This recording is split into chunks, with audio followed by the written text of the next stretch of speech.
LPUP recruitment processor এটা গুৰুত্বপূৰ্ণ update. SCERTG ODL মোডৰ DLED এই ODL মোডৰ DLEDৰ ওপৰত কিছু সংখ্যক কেণ্ডিডেটে গুৱাহাটী হাইকোৰ্টত গোচৰ তৰিছে।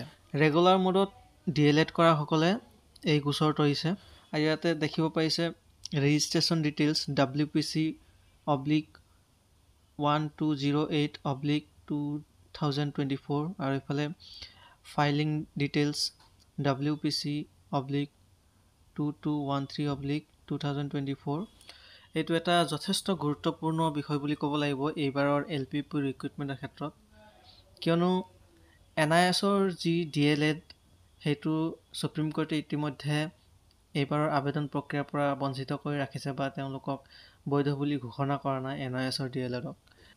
NISৰ DLED যিদৰে ইন ছাৰ্ভিচ টিচাৰসকলৰ কাৰণে প্ৰৱৰ্তন কৰা হৈছিলে, ঠিক তেনেদৰে SCERTG ODL মোডৰ DLED সেইটোও ইন ছাৰ্ভিচ টিচাৰৰ কাৰণেই প্ৰৱৰ্তন কৰা হৈছিলে।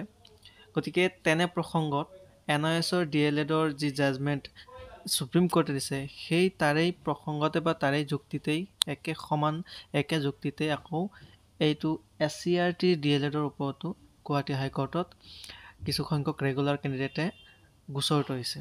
আৰু এইবাৰৰ অসমৰ এই LPUP ৰিক্ৰুইটমেণ্টত যথেষ্ট পৰিমাণে প্ৰভাৱিত কৰিব এই গোচৰে।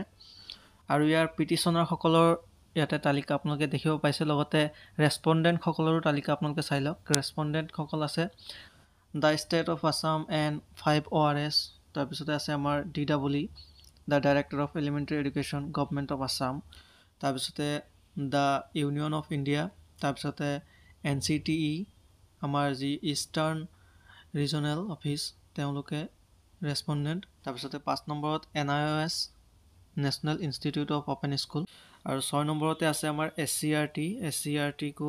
SCERTও ৰেছপণ্ডেণ্ট ইয়াৰ কাৰণে। গতিকে এই গোচৰৰ ৰায়দান এতিয়া যথেষ্ট গুৰুত্বপূৰ্ণ হ'ব এইবাৰৰ LPUP ৰিক্ৰুইটমেণ্টৰ ক্ষেত্ৰত। এতিয়া ৰায়দান বা কি আহে হাইকোৰ্টৰ পৰা সেইটো হ'ব যথেষ্ট লক্ষণীয়। এতিয়া NISত DLED কৰা কেণ্ডিডেটসকলৰ দৰে SCERTত ODL মোডত DLED কৰা কেণ্ডিডেটসকলৰো একেই দশা হ'ব নেকি, বা তেওঁলোকেও এতিয়া ফ্ৰেছ ৰিক্ৰুইটমেণ্টত তেওঁলোকে আবেদন কৰিব নোৱাৰিব নেকি, সেয়া এতিয়া গুৱাহাটী হাইকোৰ্টৰ যি জাজমেণ্ট আহিব, ইয়াৰ বৰ্তমান পেণ্ডিং হৈ আছে। যেতিয়া জাজমেণ্ট আহিব তেতিয়া সেয়া স্পষ্ট হৈ পৰিব। এতিয়া আমি সকলোৱে গুৱাহাটী হাইকোৰ্টৰ জাজমেণ্টলৈ অপেক্ষা কৰিব লাগিব। কি জাজমেণ্ট আহে সেয়া হ'ব এতিয়া যথেষ্ট গুৰুত্বপূৰ্ণ এই ৰিক্ৰুইটমেণ্টৰ কাৰণে। গতিকে পৰৱৰ্তী আপডেট লৈ আপোনালোকৰ মাজলৈ আকৌ আহিম। চেনেলটো যদি ছাবস্ক্ৰাইব কৰা নাই ছাবস্ক্ৰাইব কৰি থ'ব। আজিলৈ থেংক ইউ।